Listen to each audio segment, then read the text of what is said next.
Esto está ocurriendo en Sudán en este momento. Nadra Mohamed Ahmed tuvo que dejar su hogar y caminar varios kilómetros. Tuvo que atravesar casas y cuerpos en llamas para llegar a un campamento con comida y medicinas. Ella estaba perdiendo sangre después de cruzarse con los agresores durante 14 días. Se movió junto con miles de personas por el camino del desierto, bebiendo de charcos sucios mientras sangraba y se desmayaba por el calor. Cuando llegó a un campamento en el norte de Darfur, la clínica tenía poca sangre. No tenían antibióticos ni quirófano. La mayoría de los hospitales fueron saqueados o destruidos. La guerra civil que estalló en Sudán en abril de 2023 convirtió cada aspecto de la vida diaria en un desafío imposible para sobrevivir. Y para mujeres como Nadra, la vida era desesperanzadora. Nadra había hecho esto en las últimas semanas de su embarazo mientras llevaba a su hija de 4 años en la espalda. Y ella es solo una de los millones de víctimas atrapadas en un conflicto que las autoridades ahora llaman limpieza étnica y genocidio. Sudán se encuentra en la encrucijada entre el mundo árabe y el África subsahariana, extendiéndose desde el Mar Rojo hasta el Sahara y las fronteras con Chad, Sudán del Sur y Etiopía. En Darfur Occidental, los estados de Kofadán y el área de Jartum fueron los principales campos de batalla de esta guerra. A inicios de los 2000 milicias, Janjaweed, apoyadas por el gobierno, atacaron comunidades no árabes en Darfur, incendiando aldeas y matando civiles. Muchos gobiernos y organizaciones posteriormente calificaron estos ataques como un genocidio. Una gran parte de los Janjaweed eventualmente se convirtió en un grupo llamado las Fuerzas de Apoyo Rápido. Las Fuerzas de Apoyo Rápido son un grupo paramilitar creado para realizar el trabajo sucio del gobierno. Este grupo cometía atrocidades y el gobierno podía desvincularse. Durante décadas, Sudán fue gobernado por Omar al-Bashir, quien dependía del ejército y las milicias para mantenerse en el poder. Pero en 2019 protestas masivas obligaron al ejército a destituirlo y se formó un consejo de transición. Pero el verdadero poder permaneció, con dos hombres, el general Buran del ejército y Hermedi, el comandante de las fuerzas de apoyo rápido. Ambos hombres alcanzaron notoriedad en las guerras de Darfur, pero enfrentaban un gran problema. Ambos hombres habían cometido atrocidades, y pasar a un gobierno civil ponía en riesgo de exponer a ambos a ser procesados por sus acciones pasadas. En 2021, estos hombres dieron un golpe de Estado y destituyeron a los líderes civiles. Pero luego, ambas fuerzas se enfrentaron entre sí. Un plan para fusionar las fuerzas de apoyo rápido con el ejército amenazó el poder de Hermedi y su confianza en la riqueza se vino abajo, y ambos bandos comenzaron a reunir tropas. El 15 de abril de 2023, las fuerzas de apoyo rápido intentaron tomar el control de sitios clave en Yartum. El ejército respondió con ataques aéreos, convirtiendo la capital en una zona de guerra. Los combates se extendieron rápidamente por todo el país, reavivando viejas tensiones en Darfur y Kordofán. Los cascos azules de la Organización de las Naciones Unidas se retiraron en 2020 y no hubo respuesta internacional fuerte. Sudán cayó rápidamente en una guerra a gran escala. La guerra se extendió rápidamente fuera de la capital, mientras las Fuerzas Armadas sudanesas y las Fuerzas de Apoyo Rápido competían por territorio, infraestructura y rutas de suministro. Los residentes despertaron con el sonido de aviones, artillería y disparos de armas automáticas. Las fuerzas de apoyo rápido se incrustaron en zonas residenciales, tomando casas, escuelas y hospitales para usarlos como bases, convirtiendo efectivamente barrios enteros en escudos humanos contra los ataques aéreos. Esta táctica, usada por otros grupos armados en el mundo, no frenó a las Fuerzas Armadas sudanesas. Con el avance del frente en la ciudad, colapsó el orden, saquearon tiendas, asaltaron bancos y vaciaron almacenes de alimentos. Hombres armados de ambos bandos recorrían las calles, dejando a los civiles atrapados durante días sin electricidad, agua ni ninguna forma segura de huir. En numerosos distritos, las redes de agua colapsaron totalmente. Familias desesperadas perforaron aceras para acceder a pozos antiguos y otras caminaron horas bajo fuego de artillería buscando una bomba funcional. Los hospitales estaban saturados. Atendían heridas de metralla, balas y quemaduras con poco combustible para generadores. Los doctores describieron realizar amputaciones y cesáreas sin anestesia. Personal médico informó haber sido golpeado o amenazado en retenes al ir a trabajar. Otros fueron detenidos por hombres armados y nunca se les volvió a ver. Mientras la capital ardía, el conflicto tomó un enfoque abiertamente étnico en el oeste de Darfur, particularmente en la ciudad de El Yanina. Allí, las unidades de la Fuerza de Apoyo Rápido y las milicias árabes aliadas de las tribus circundantes atacaron zonas habitadas en su mayoría por los masalit. Los masalit son una comunidad no árabe originaria de Sudán y Chad. Utilizaron ametralladoras y granadas propulsadas por cohete contra sus edificios y gente. Testigos describieron haber visto a las milicias rodeando los vecindarios, gritando insultos étnicos. Luego esperaban una respuesta o a que la gente saliera de sus casas. Una vez que estaban al descubierto, las FRTS abrían fuego. Cualquiera que intentara huir era disparado. De los que quedaban, los reunieron y los ejecutaron. No discriminaban entre hombre, mujer o niño. Para ellos, todos eran enemigos.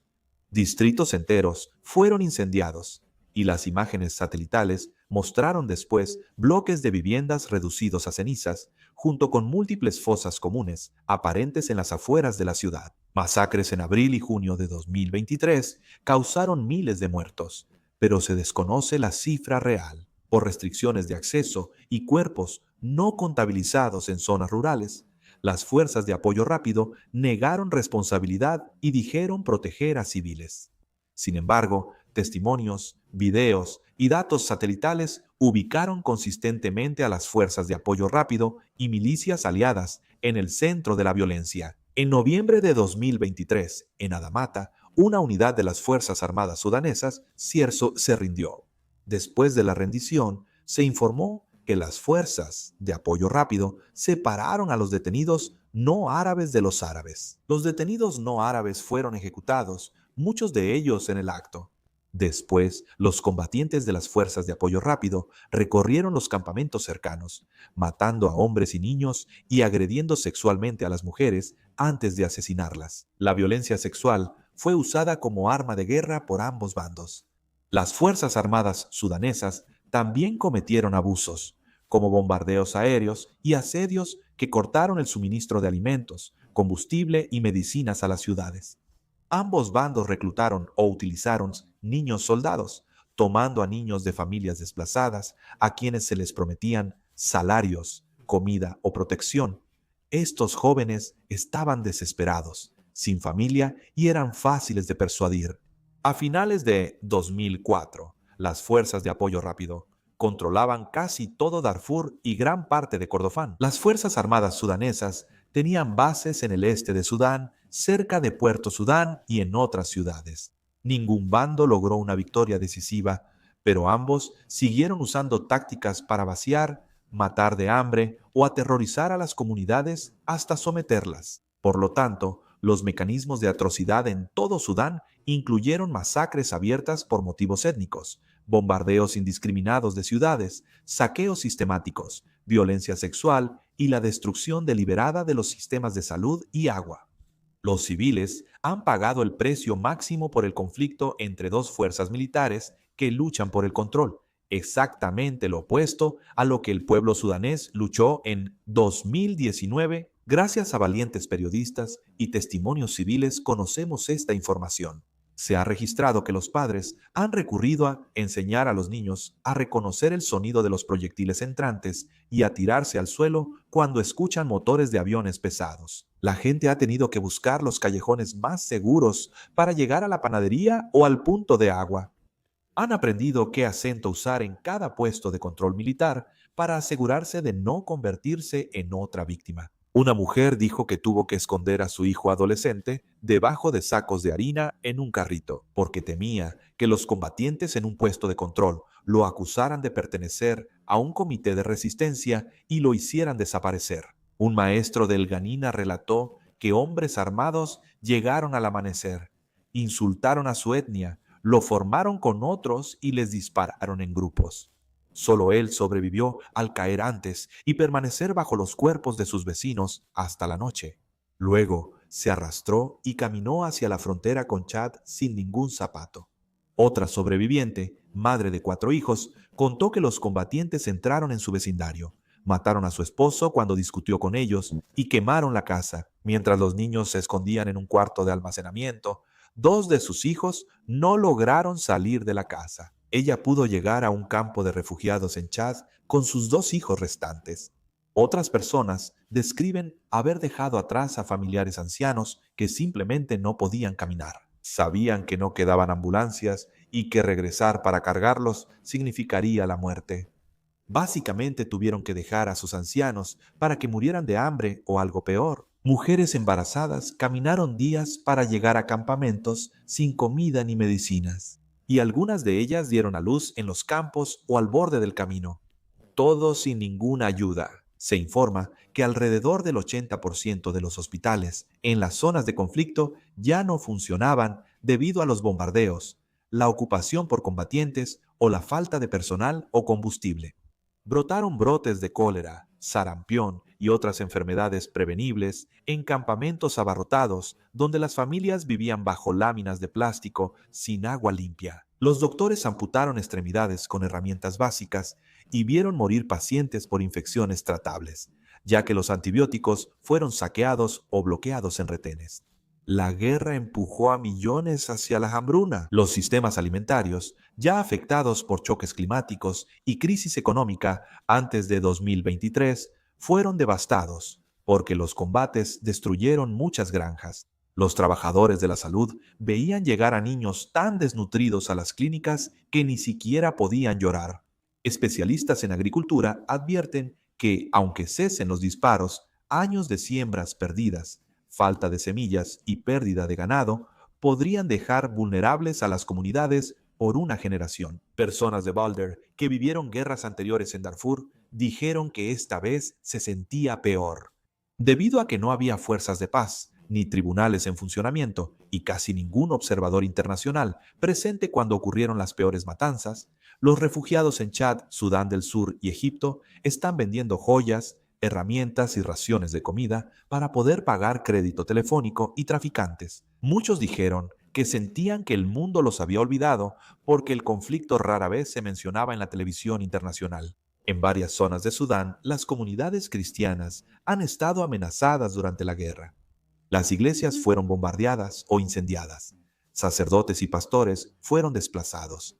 Y los civiles informaron que eran atacados en los retenes debido a su identidad religiosa percibida.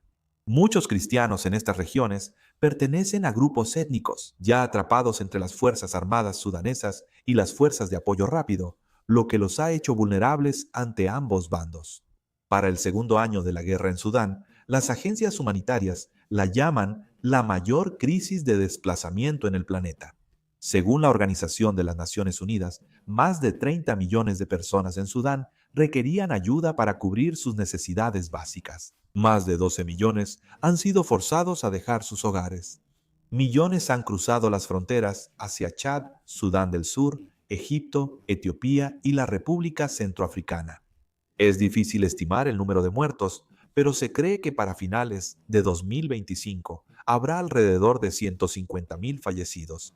Sudán seguirá atrapado en una guerra de desgaste, sin un camino claro hacia la victoria para ninguno de los dos bandos. El frente avanza lento, mientras barrios son arrasados o vaciados. Los analistas han señalado varios posibles futuros. Ninguno de ellos es fácil. Un escenario involucraba un largo estancamiento en el que ninguno de los dos bandos podía ganar. El Estado se debilitaba, permitiendo el control de los señores de la guerra y el constante riesgo de hambruna y epidemias. Un futuro esperanzador requiere la presión constante de la sociedad civil sudanesa, los países vecinos y una comunidad internacional más unida para lograr un alto al fuego real. Abran corredores de ayuda e insistan en la rendición de cuentas por los crímenes que podrían constituir genocidio y crímenes de lesa humanidad. Pero hasta ahora se alega que los Emiratos Árabes Unidos ayudaron a sostener a las fuerzas de apoyo rápido en Sudán, enviando vuelos de carga repetidos y otros suministros a pistas de aterrizaje en Chad. Expertos de la Organización de las Naciones Unidas y periodistas han dicho que estos canales se usaron para mover armas y municiones a las fuerzas de apoyo rápido en Darfur. No obstante, Emiratos Árabes Unidos afirmó que solo era ayuda humanitaria. Si el mundo hiciera un esfuerzo real para documentar estos crímenes, bloquear armas, ayudar a los refugiados y reconstruir escuelas, clínicas y tribunales, Sudán todavía podría cambiar de rumbo.